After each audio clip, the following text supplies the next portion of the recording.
Hello students, welcome to our channel. And यहाँ पे आज हमारा रहेगा lecture number 2। Lecture number 1 already हो गया है। अगर आपने नहीं देखा है तो उसका लिंक आपको मिल जाएगा डिस्क्रिप्शन बॉक्स में, वहाँ से आप देख सकते हैं। चलिए स्टार्ट करते हैं लेक्चर नंबर 2। एंड यहाँ पे आज हमारा टॉपिक रहेगा फंक्शंस ऑफ बिजनेस। बिजनेस के कॉन्सेप्ट्स हमने पढ़े लास्ट लेक्चर में, एंड उसके फीचर्स भी हमने देखे कि क्या क्या फीचर्स होते हैं बिजनेस के। आज हम पढ़ेंगे फंक्शंस के बारे में कि बिज़नेस जब ऑपरेट हो रहा होता है तो अंदर क्या क्या फंक्शंस होते हैं। कि हमें तो बिज़नेस एक इंस्टीट्यूशन दिखता है कि चलो एक ऑर्गेनाइजेशन है जो चल रहा है, जो रिसोर्सेज यूज़ कर रहा है ना, हमको गुड्स एंड सर्विसेज दे देता है। लेकिन बिज़नेस के अंदर भी काफ़ी सारी एक्टिविटीज़ होती है। बिज़नेस एक ग्रुप एक्टिविटी है, काफ़ी सारे लोग काम कर रहे हैं। ठीक है, टॉप लेवल पे मैनेजर्स हैं जो डिसीजन ले रहे हैं। उसके बाद आते हैं मिडिल लेवल पे, तो मिडिल लेवल पे एम्प्लॉयज़ रहते हैं, मैनेजर होते हैं, डिविजनल मैनेजर्स होते हैं वहाँ पे। ठीक है, फिनेंस मैनेजर है, प्रोडक्शन है, परचेस मैनेजर है, मार्केटिंग मैनेजर है।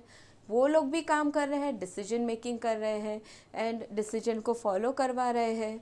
उनके अंडर दूसरे एम्प्लॉयज़ रहते हैं, सबॉर्डिनेट्स रहते हैं। सारे लोग बहुत सारी एक्टिविटीज़ कर रहे हैं, बहुत सारे अलग अलग टाइप का काम कर रहे हैं, फंक्शन कर रहे हैं।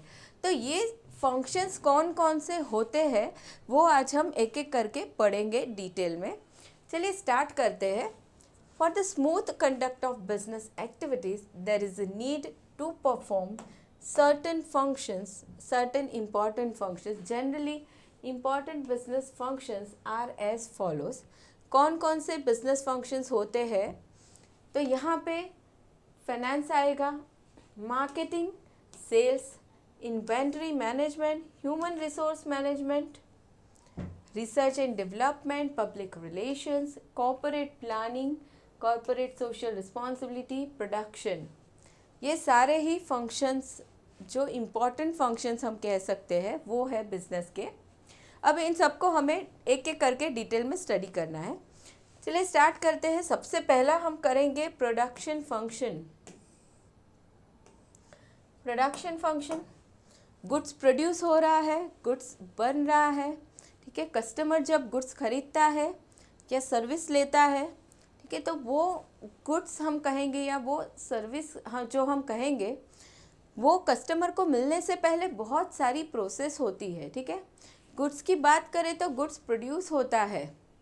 जो भी रॉ मटेरियल बिजनेस लेता है उस रॉ मटेरियल को वो उसका फॉर्म चेंज करता है एंड उसे फिनिश गुड्स बनाता है, उसे हम कहेंगे प्रोडक्शन एक्टिविटी। तो वो प्रोडक्शन एक्टिविटी करने के बाद वो कस्टमर को सेल करता है। ठीक है, कस्टमर सीधा रॉ मटेरियल तो यूज़ नहीं कर सकता, तो ये बहुत इम्पॉर्टेंट फंक्शन हो जाता है प्रोडक्शन फंक्शन। अब ये प्रोडक्शन करने के लिए और भी काफ़ी सारी चीज़ें करनी पड़ती है बिजनेस को।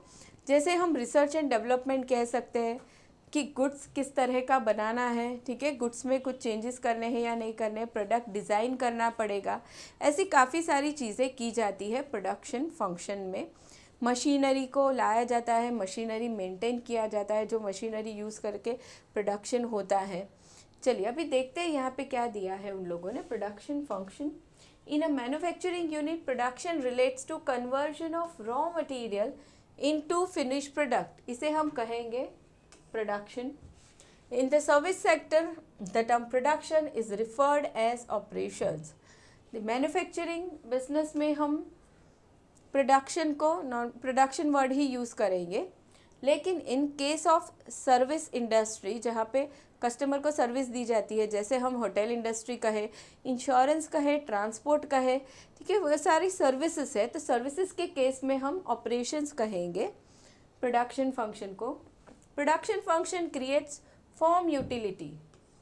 देखिए, फॉर्म यूटिलिटी क्रिएट करता है प्रोडक्शन फंक्शन, मतलब वो रॉ मटेरियल का फॉर्म चेंज करके फिनिश गुड्स बनाता है, इसलिए यहाँ पे इसे फॉर्म यूटिलिटी कहा गया है। फॉर्म यूटिलिटी क्रिएट करता है प्रोडक्शन फंक्शन।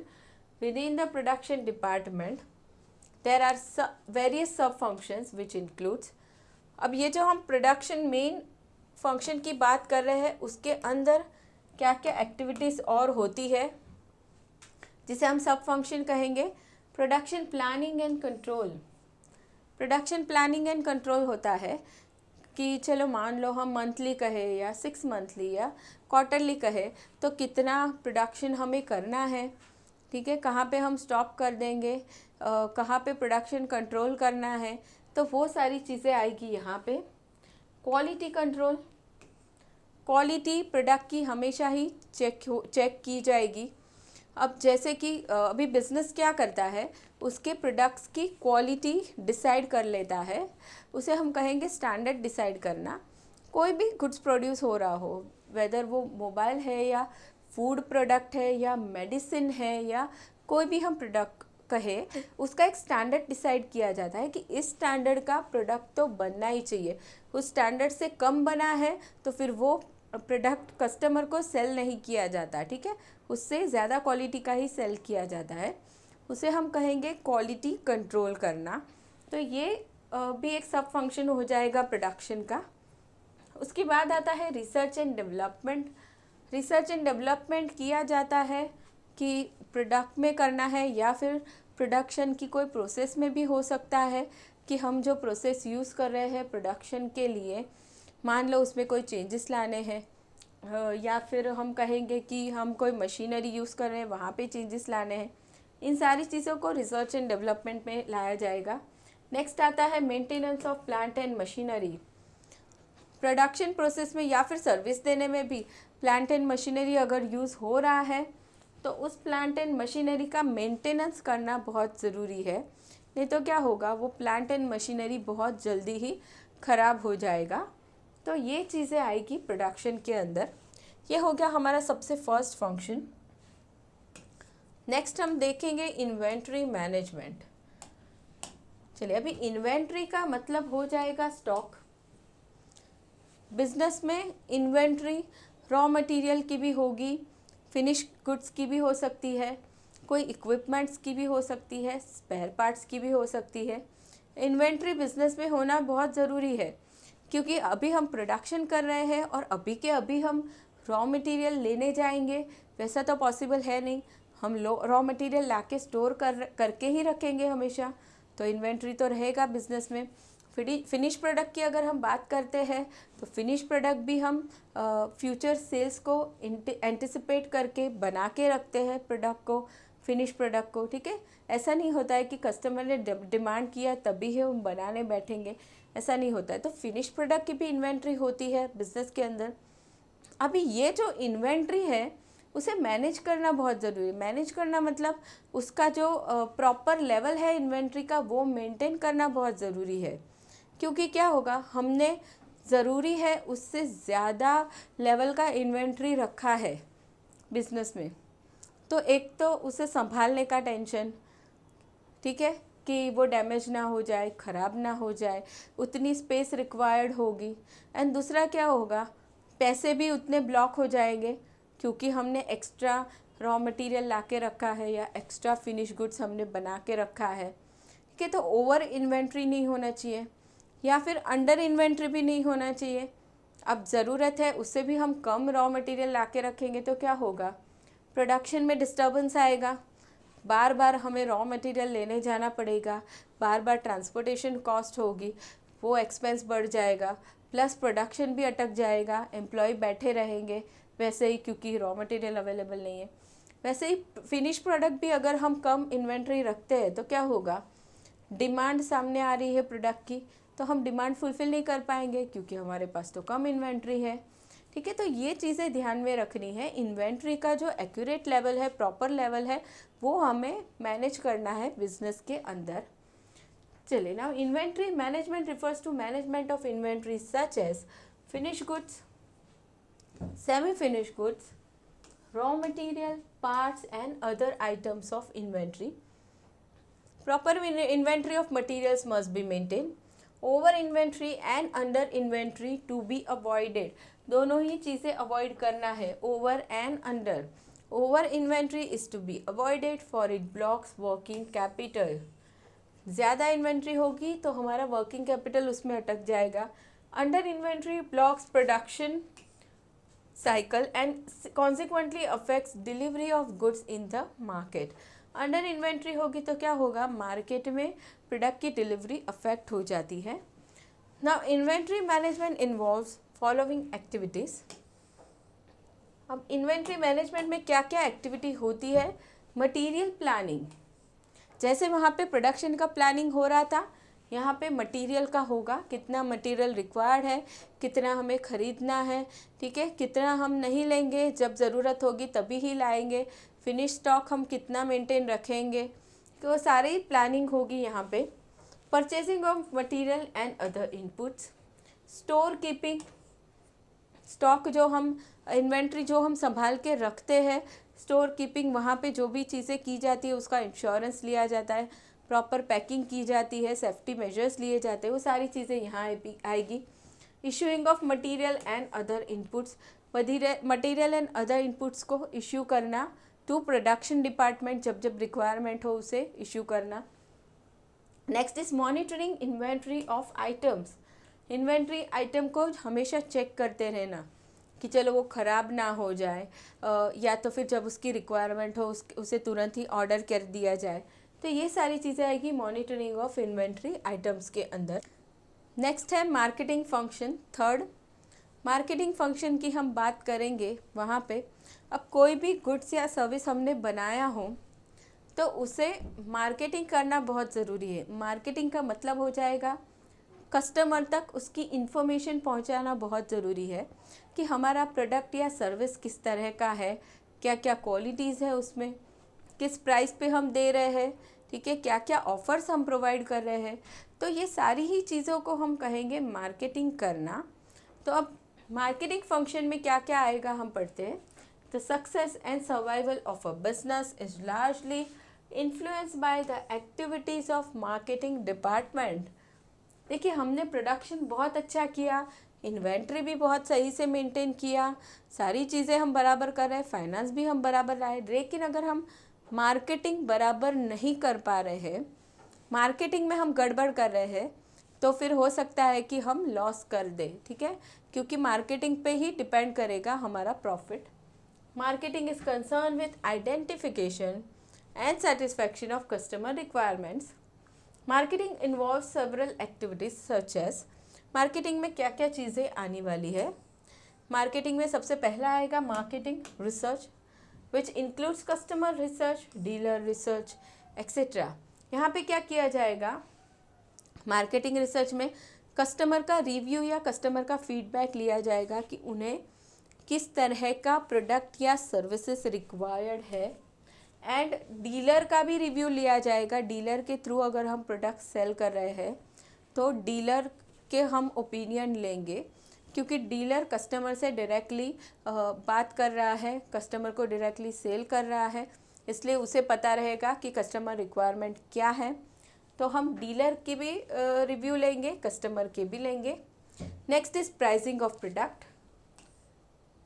प्रोडक्ट का प्राइसिंग हम यहाँ पे देखेंगे कि प्राइसिंग हमें कैसे रखना है, ठीक है। उस प्राइसिंग करते टाइम हम हमारी कॉस्ट देखेंगे कि किस कॉस्ट पे हमने प्रोडक्ट बनाया है, कॉम्पिटिटर उसी प्रोडक्ट को किस प्राइस पे बेच रहा है, कस्टमर क्या प्राइस पे करने के लिए रेडी है, प्लस टैक्सेस क्या लग रहे हैं गवर्नमेंट की तरफ से। सारी चीज़ें ध्यान में रख के हम प्रोडक्ट का प्राइसिंग करेंगे।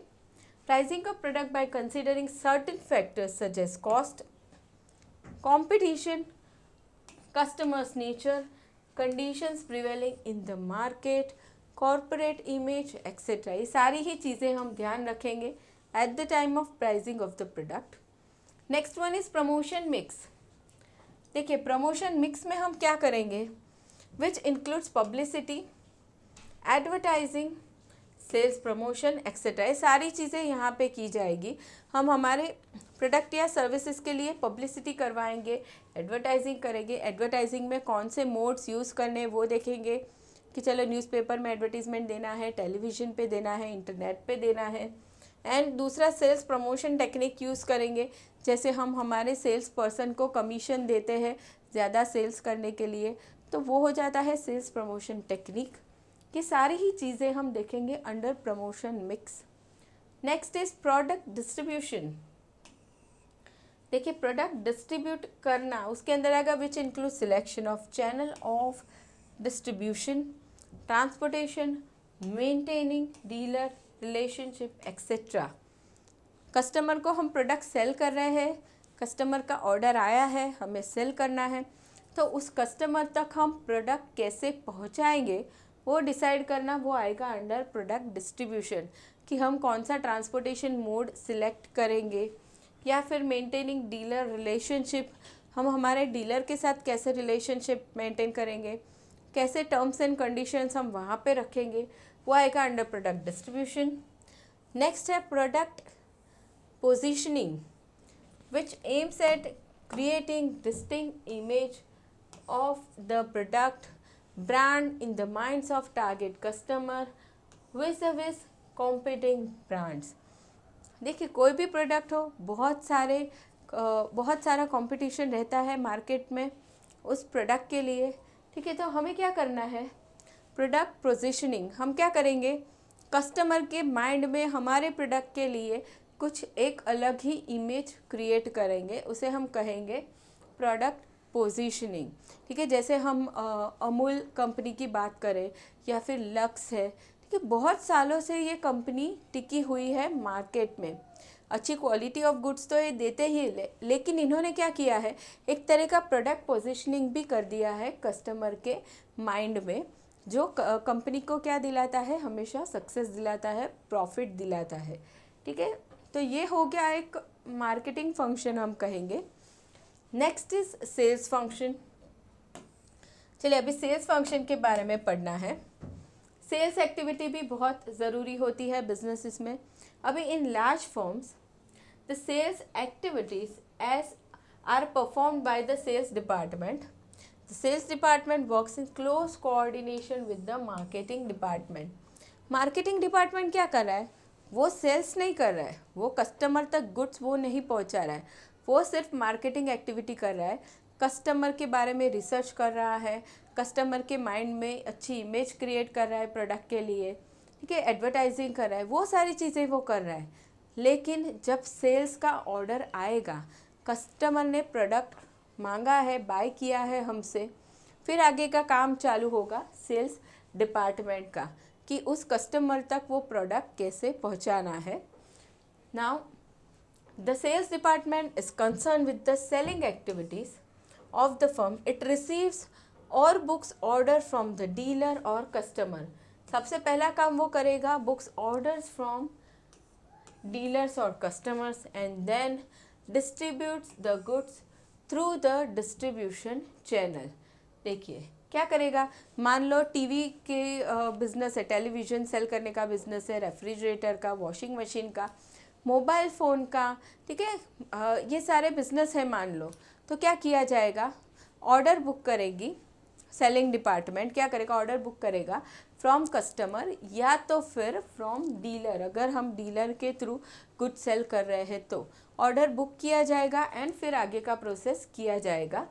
The sales department may have to undertake follow up of sales specially in case of consumer durable और इंडस्ट्रियल गुड्स। अभी देखिए कंज्यूमर ड्यूरेबल या इंडस्ट्रियल गुड्स है, उसके लिए कंपनी क्या करेगी, ऐसा नहीं है कि गुड सेल कर दिया, पैसे ले लिए तो बात ख़त्म हो गई। आफ्टर सेल सर्विस भी कंपनी ने ध्यान में रखनी पड़ेगी, मतलब कि फॉलो अप भी लेना पड़ेगा आफ्टर सेलिंग द प्रोडक्ट। अभी मान लो हमने कंज्यूमर ड्यूरेबल सेल किया है, जैसे अभी हमने बात की वॉशिंग मशीन या टेलीविज़न की, सेल कर दिया तो वहाँ पे आफ्टर सेल सर्विस की रिक्वायरमेंट हो सकती है। चलो प्रोडक्ट ख़राब हो गया, कुछ प्रॉब्लम आ गई तो फिर उसे रिपेयर करवा के देना पड़ेगा। एंड दूसरी चीज़ इंडस्ट्रियल गुड्स जो होते हैं, ऐसे गुड्स जो कंज्यूमर नहीं यूज़ कर रहा है, इंडस्ट्री में यूज़ होते हैं प्रोडक्शन के लिए, वैसे गुड्स को हम कहेंगे industrial goods.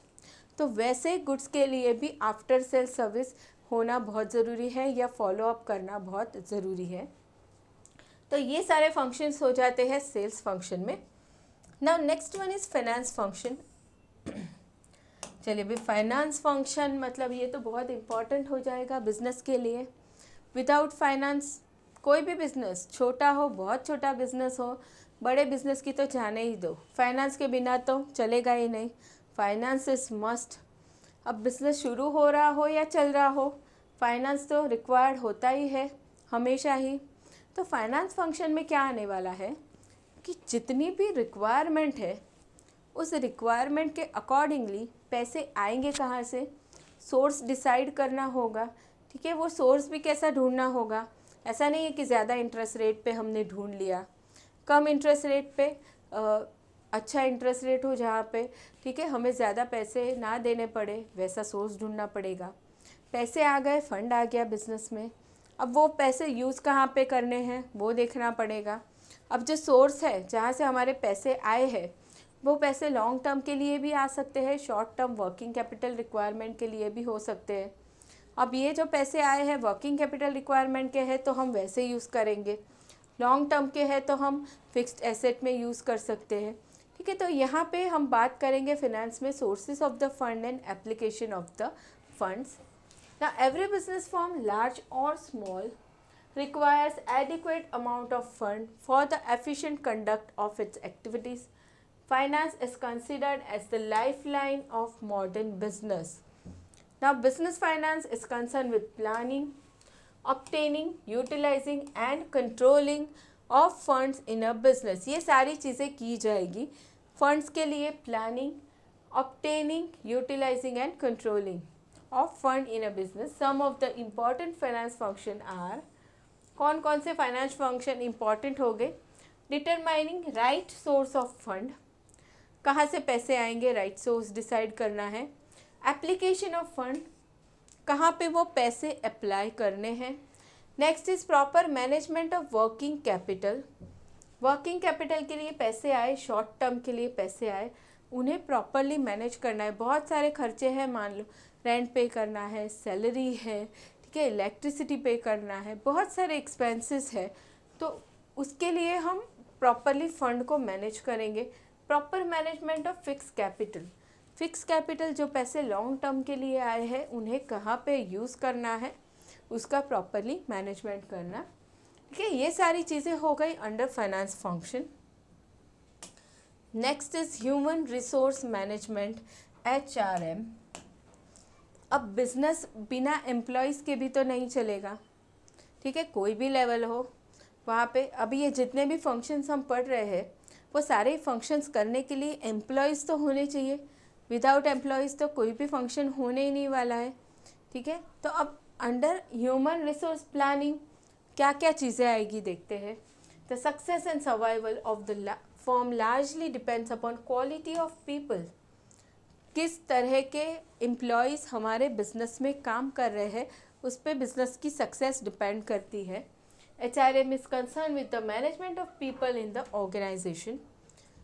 HRM activities include human resource planning, यहाँ पे भी प्लानिंग करना पड़ेगा। ह्यूमन रिसोर्स प्लानिंग मतलब हमारे ऑर्गेनाइजेशन का स्ट्रक्चर क्या रहेगा। ठीक है, टॉप लेवल पे कितने लोग होंगे, मिडिल लेवल पे कितने होंगे, लोअर लेवल पे कितने एम्प्लॉयज़ होंगे, कितना स्टाफ होगा, सारी चीज़ें प्लानिंग करनी होगी। रिक्रूटमेंट एंड सिलेक्शन, प्लानिंग करने के बाद रिक्रूटमेंट मतलब बिजनेस में हम एम्प्लॉयज़ को लाएंगे, अपॉइंट करेंगे, रिक्रूट किया जाएगा, सिलेक्शन किया जाएगा, उसके बाद ट्रेनिंग।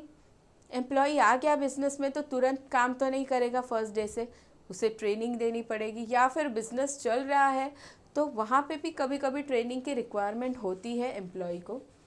उसके बाद आता है परफॉर्मेंस अप्रेजल, रेगुलर टाइम पे एम्प्लॉय का परफॉर्मेंस अप्रेजल करना ज़रूरी है। Next is promotion and transfer. Promotions अगर कोई कंडीशंस एम्प्लॉय सेटिस्फाई कर लेता है, ठीक है, तो उसका प्रमोशन किया जाता है, हायर पोस्ट पे उसे प्रमोट किया जाता है। ट्रांसफ़र, बहुत सारी ब्रांच है बिजनेसेस की, तो एक जगह से दूसरी जगह ट्रांसफ़र किया जाता है एम्प्लॉय को। Compensation to the employ, employ काम कर रहा है तो उसके बदले उसे प्रॉपर सैलरी, बोनस, इंसेंटिव्स दिए जाते हैं जिसे हम कहेंगे कॉम्पेंसेशन टू एम्प्लॉयज़। ये सारी चीज़ें आती है ह्यूमन रिसोर्स मैनेजमेंट के under. Next function is research and development. Research and development करना बहुत ज़रूरी है बिजनेस में। अब ये रिसर्च एंड डेवलपमेंट प्रोडक्ट या सर्विस के अंदर हो सकता है कि एग्जिस्टिंग प्रोडक्ट या सर्विस जो हम दे रहे हैं उसमें हम कुछ चेंजेस करेंगे। वो चेंजेस हम करेंगे एज़ पर कस्टमर्स फीडबैक या customers review.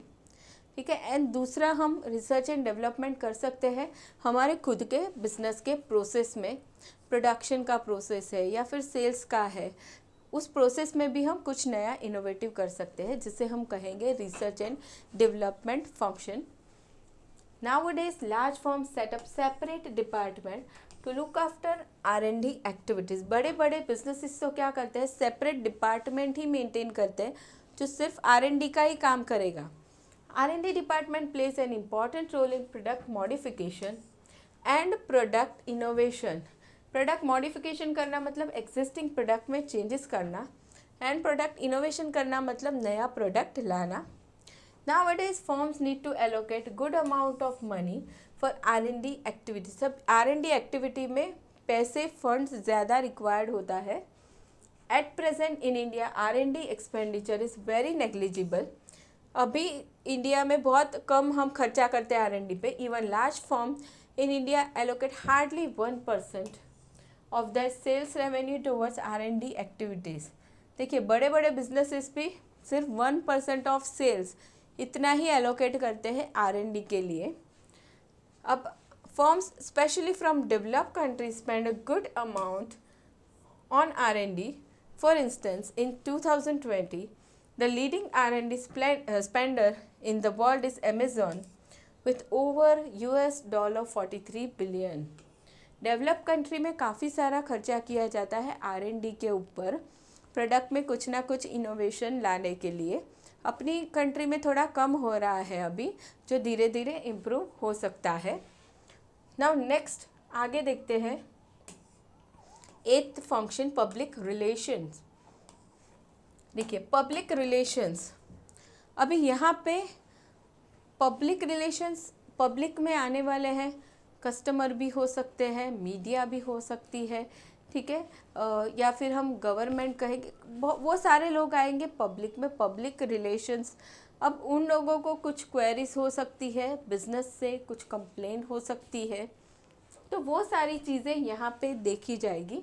Now there is need to maintain good public relations with the various sections of the public। Therefore, it makes good sense to maintain separate department to look after public relations, especially in large firm। छोटे firm की हम बात करें तो वहाँ पे ऐसे अलग डिपार्टमेंट रखना बहुत डिफ़िकल्ट है। R&D का हम रखेंगे, पब्लिक रिलेशन का वहाँ पे पॉसिबल नहीं है। ये सारी चीज़ें कहाँ होंगी, लार्ज बिजनेसेस में होंगी, सेपरेट डिपार्टमेंट रखा जाएगा। अब यहाँ पे हम बात कर रहे हैं पब्लिक रिलेशन डिपार्टमेंट की। द पब्लिक रिलेशन डिपार्टमेंट में handle public queries, media queries और interviews, complaints from NGO, customers and other agencies. ये सारी ही क्वेरीज या कंप्लेंट्स को यहाँ पे हैंडल किया जाएगा। It is the work of public relation department to manage corporate image of the firm and to develop good relation with various sections of the public। अगर ये सारी ही क्वेरीज या कंप्लेंट्स जो है प्रॉपरली हैंडल किया जाए तो कंपनी की इमेज बराबर से मेंटेन होती है मार्केट में। अगर बिजनेस ये सारी कंप्लेंट अच्छे से सॉल्व नहीं करता तो क्या होगा, फिर मार्केट इमेज डाउन हो जाती है कंपनी की, ठीक है। क्या होगा, कंप्लेंट सॉल्व नहीं हुई, जो भी सामने वाली पार्टी है वो अनसेटिस्फाइड हो जाएगी एंड मार्केट में धीरे धीरे इमेज बिजनेस की डाउन हो जाती है। तो ये डिपार्टमेंट होना बहुत ज़रूरी है बिजनेस के अंदर, public relations. Next one is corporate planning. Corporate planning, business क्या करेगा, फ्यूचर के लिए प्लानिंग तो करेगा, कुछ ऑब्जेक्टिव सेट करेगा, कुछ गोल सेट करेगा कि उसे क्या अचीव करना है फ्यूचर में, एंड उसे अचीव करने के लिए कुछ स्ट्रेटजीज़ वो बनाएगा, कुछ प्लानिंग वो करेगा, ठीक है। वो सारी चीज़ें आएगी under corporate planning. Now business firms undertake corporate planning function. Large MNCs have a separate department which looks after corporate planning activities। The corporate planning activities include analysis of internal and external environment. सबसे पहले planning करने से सबसे पहले यहाँ check किया जाएगा internal and external environment को। इंटरनल एनवायरनमेंट स्टडी करके हमें पता चलेगा, इंटरनल मतलब बिजनेस के अंदर की जो चीज़ें हैं, जैसे हमारे पास एम्प्लॉयज़ कैसे है, टेक्नोलॉजी कैसा है, मशीनरी कैसा है, वो सारी चीज़ें हम स्टडी करेंगे तो हमें पता चलेगा हमारी स्ट्रेंथ क्या है एंड हमारी वीकनेस क्या है। एक्सटर्नल एनवायरनमेंट, बिजनेस की बाहर की चीज़ें जब हम स्टडी करेंगे, जैसे कि गवर्नमेंट पॉलिसीज़ क्या क्या चल रही है, कंपटीशन कैसा है, सोसाइटी कैसी है जहाँ पे हम बिज़नेस कर रहे हैं, वो सारी चीज़ें हम स्टडी करेंगे तो हमें पता चलेगा हमारे पास क्या क्या अपॉर्चुनिटीज़ है एंड क्या क्या थ्रेट्स है। ठीक है, तो analysis of internal and external environment किया जाएगा सबसे पहला। उसके बाद आएगा सेटिंग ऑफ कॉर्पोरेट ऑब्जेक्टिव्स। उसके बाद हम हमारा ऑब्जेक्टिव सेट करेंगे कि ऑब्जेक्टिव्स जैसे मान लो हमें particular level of market share achieve करना है या फिर हमें कोई नया प्रोडक्ट डेवलप करना है, ये सारे हमारे ऑब्जेक्टिव हो जाएंगे। फ्रेमिंग कॉर्पोरेट स्ट्रैटेजी, इन ऑब्जेक्टिव को अचीव करने के लिए हम स्ट्रैटेजी बनाएंगे। Assisting manager in implementation of strategy, अब क्या हो जाएगा, स्ट्रैटेजी टॉप लेवल मैनेजर बनाएंगे एंड उसके बाद वो असिस्टेंट जो मैनेजर रहेंगे लोअर लेवल पे, उन्हें वो हेल्प करेंगे उस स्ट्रैटेजी को इम्प्लीमेंट करने के लिए।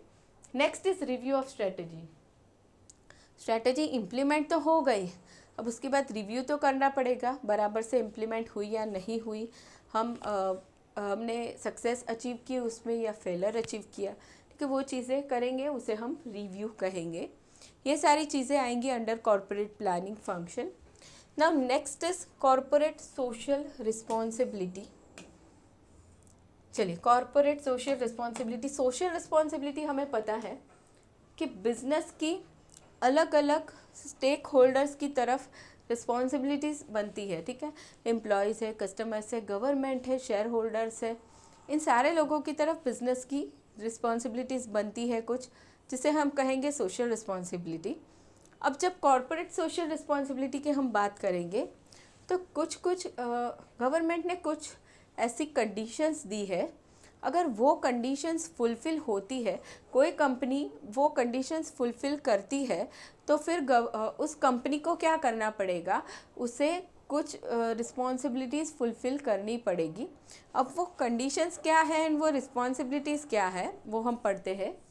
Now CSR is a management concept whereby companies integrate social and environmental concern in their business operations।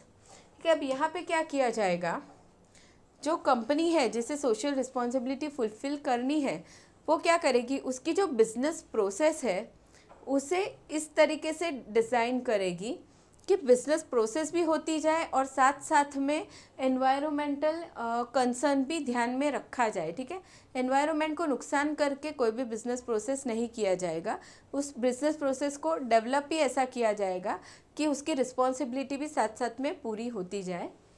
Now CSR addresses the well-being of stakeholders and not just the company's shareholder.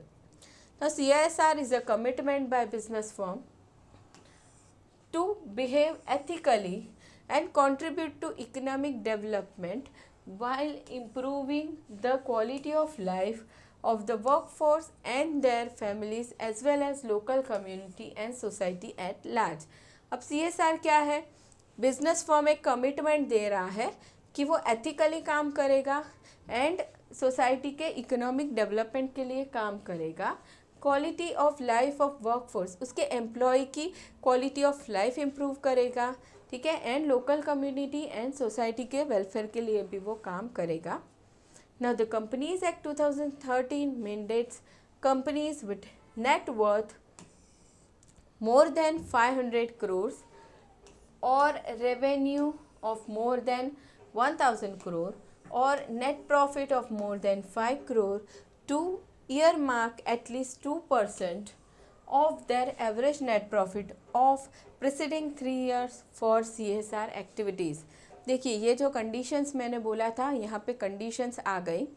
क्या क्या conditions है, अगर company की net worth 500 crore से ज़्यादा है या फिर रेवेन्यू मोर देन 1000 करोड़ है या तो फिर net profit more than 5 crore है, तो ऐसी कंपनी क्या करेगी, सोशल रिस्पॉन्सिबिलिटी के लिए काम करेगी। लेकिन उसके लिए भी कंडीशन है, क्या है, at least 2% of their average net profit of the preceding 3 year वो स्पेंड करेगी सोशल रिस्पॉन्सिबिलिटी के एक्टिविटीज़ पे। मतलब पिछले 3 साल के जो नेट प्रॉफिट था उसकी एवरेज निकाली जाएगी, उसका एटलीस्ट 2% कंपनी को स्पेंड करना है सोशल रिस्पॉन्सिबिलिटीज़ की एक्टिविटीज़ पे। चलिए ये हो गया, कंडीशंस देखा हमने एंड सोशल रिस्पॉन्सिबिलिटी पे कितना खर्चा करना है वो देखा हमने। Now firms undertake a series of activities to fulfil CSR obligations. The CSR activities include, क्या क्या चीज़ें अभी की जाएगी CSR में? Donations to relief and rehab programmes, undertaking social awareness campaigns, supporting educational initiatives, training weaker section of the society for self employment. ठीक है, ये सारी चीज़ें सोशल रिस्पॉन्सिबिलिटी में आती है, करनी होगी। CSR can generate competitive advantage such as enhance access to capital and markets. अब यहाँ पे आने वाला है increase sales and profit, operational cost saving, improve productivity and quality, efficient human resource network, improved brand image and corporate reputation, enhance customer loyalty, better decision making and risk management process etc. मतलब कि अगर companies corporate social responsibility जिन्हें भी applicable है, हमने ऊपर देखा, बराबर से फुलफिल कर रही है उनकी रिस्पॉन्सिबिलिटीज़, उन्हें ये सारे ही कॉम्पिटिटिव एडवांटेज मिल सकते हैं। सेल्स बढ़ेगा, प्रॉफिट बढ़ेगा, ऑपरेशनल कॉस्ट सेविंग हो सकता है, इम्प्रूव प्रोडक्टिविटी एंड क्वालिटी, ये सारी ही बेनिफिट उन्हें मिल सकते हैं। ठीक है, तो ये हो गया हमारा 10th फंक्शन जिसे हमने देख लिया। अब नेक्स्ट लेक्चर में हम स्टार्ट करेंगे स्कोप ऑफ बिजनेस, जिसे हम करने वाले हैं नेक्स्ट लेक्चर में। आज हमने ख़त्म कर लिया फंक्शंस ऑफ बिजनेस को। मिलेंगे नेक्स्ट लेक्चर में student. Thank you so much everyone.